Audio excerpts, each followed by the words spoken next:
जय श्री कृष्णा। सत्यमेव परम ब्रह्मा सत्यमेव परम तपः। आजकल हम लोग छोटी छोटी बातों पर झूठ बोल देते हैं। क्या यह सही है? इसी से जुड़ी एक बहुत ही सुंदर घटना सुनाना चाहूँगी। एक बार एक नगर का राजा था। सदैव सत्य वचन कहता था और सत्य का ही पालन किया करता था, इसलिए उस राजा का नाम सत्यवान ही था।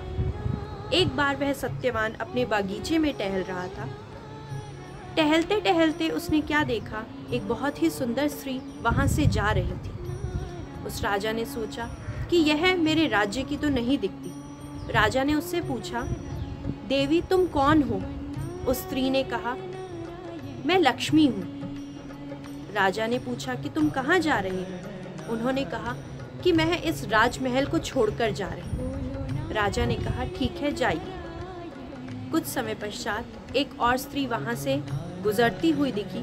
राजा ने फिर उस स्त्री से पूछा कि देवी आप कौन है? आप इस राज्य की तो नहीं दिखती।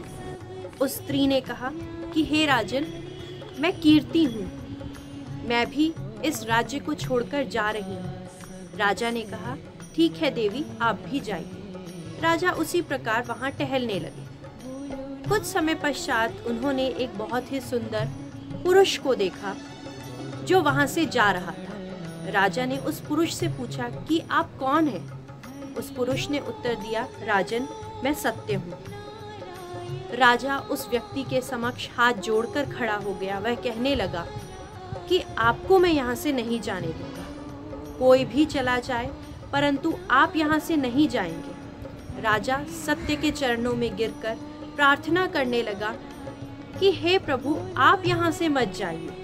जिसे जाना है चले जाए, परंतु आप मुझे छोड़कर मत जाइए। अगर आप ही चले जाएंगे तो मैं क्या करूँगा?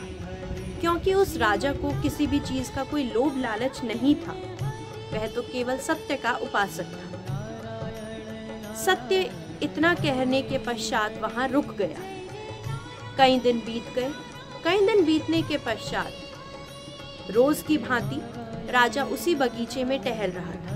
उन्होंने क्या देखा कि जो लक्ष्मी देवी कई दिन पहले वहां से चली गई थी, वह वापस लौटकर आ रही है। राजा ने उससे पूछा कि आप क्यों वापस आई हैं? उन्होंने उत्तर दिया कि मैं सत्य के बिना नहीं रह सकती। और पीछे पीछे उनकी कीर्ति भी आ रही थी। कीर्ति ने भी यही उत्तर दिया कि मैं सत्य के बिना नहीं रह सकती। कहने का तात्पर्य यह है कि जहाँ सत्य निवास करता है वहाँ हर एक चीज़, लक्ष्मी, कीर्ति, सुख, सौभाग्य, समृद्धि, हर एक चीज़ वहाँ निवास करेगी।